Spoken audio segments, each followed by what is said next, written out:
and these abductions, as they later went on, military personnel working with Greys, not hiding their faces from me, a lot of them with rank, telling me the story. But anyway, in this particular scene, this is where it all started opening up. As that light beamed down, I walked forward from that pile or group of people, and I had my arms in the air, and I was just screaming out, "It's beautiful! It's beautiful! They're all beautiful!" And then I blacked out. When I had regained consciousness, I found myself in a corridor with all these people that were on the ground standing up. They were zombie-like. And the next telepathic instructions to me were, lead them. And in front of me in this corridor, when I took a step, the group of people took a step. When I stopped, they stopped. So whatever I did, they did, and they were completely out of it. They were mostly naked or in their night clothes, so you could see that these people were pulled while they were sleeping. The corridor opened up to this humongous room about the size of a basketball gymnasium. It was lined up with rows and rows and rows and rows and rows of monitors, hundreds of them. At the end of this room were Greys, military personnel scurrying around, messing around with instruments, mass abduction. The next telepathic instructions to me were to seat them.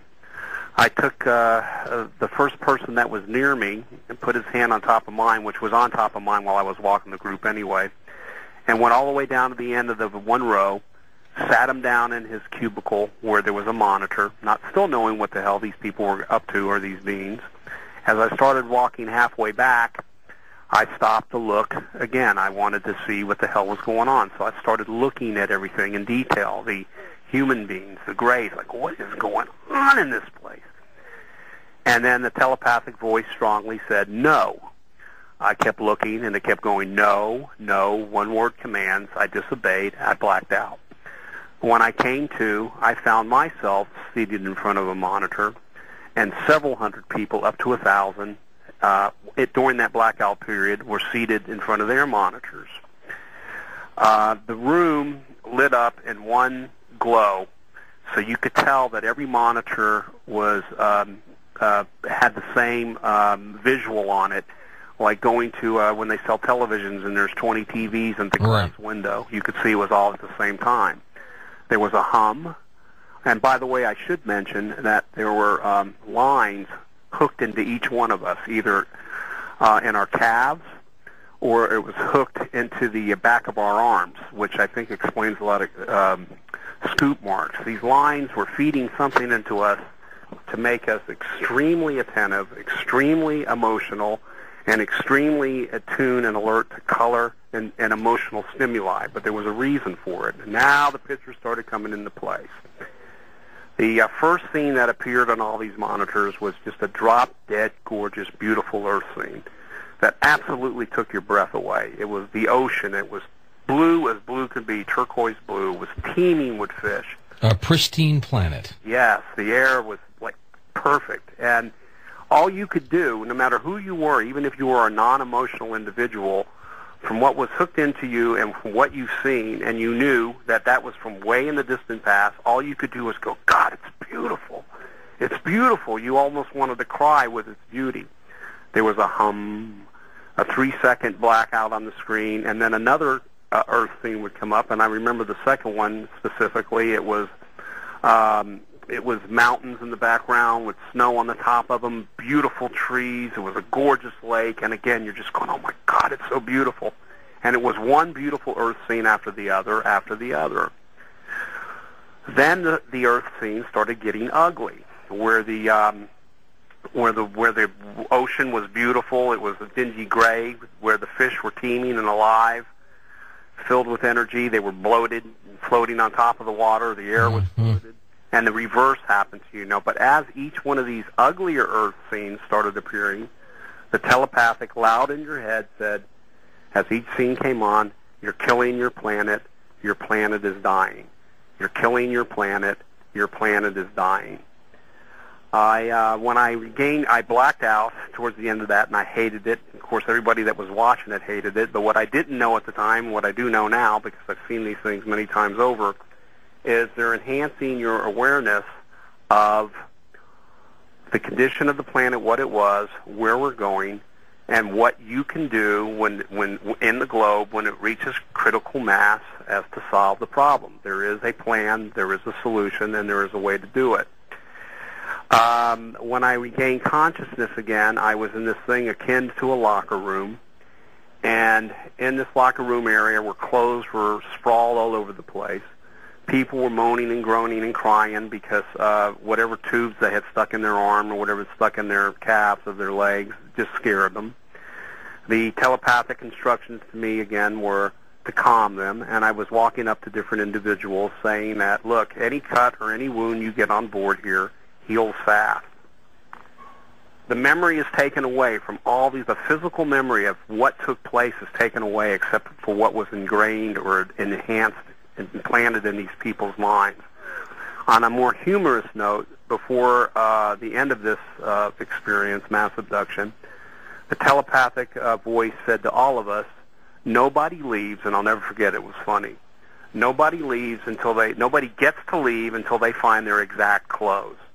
Well, you've never seen so many people switch from gear from moaning and groaning to scurrying all over the place and clothes flying in the air to wanting to find their clothes.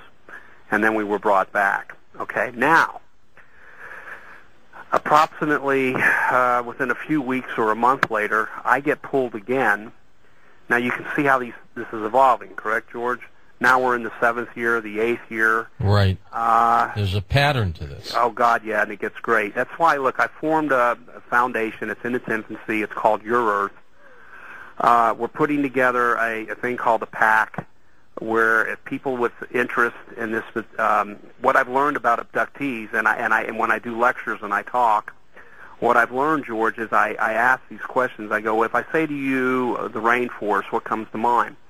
And almost every one of them, without exception, has this deep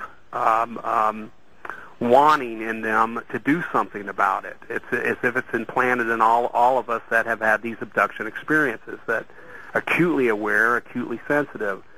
And I know there's a plan, and this is where the reptilian thing is going to come in, and I don't want to sound scary with them, but it was fascinating with interaction there. But I did put together on the when I wrote the book, and when we did the DVD that Linda Howe was talking about earlier, we put that together so not only can you read and learn, it's on the gem-sparks.com or the gem-sparks.com, but there'll be a place in there. We did a special put together for your program, so it's a lot less money, and they can get a picture of what the story is in detail and what one can do. But later on, I got pulled again, and see, these things are involved. I'm going to do the best I can to get it in with the time we got, George. And we've got people stacked up to talk with you, too, Jimmy. I'll talk about this one thing, and then we can go for that.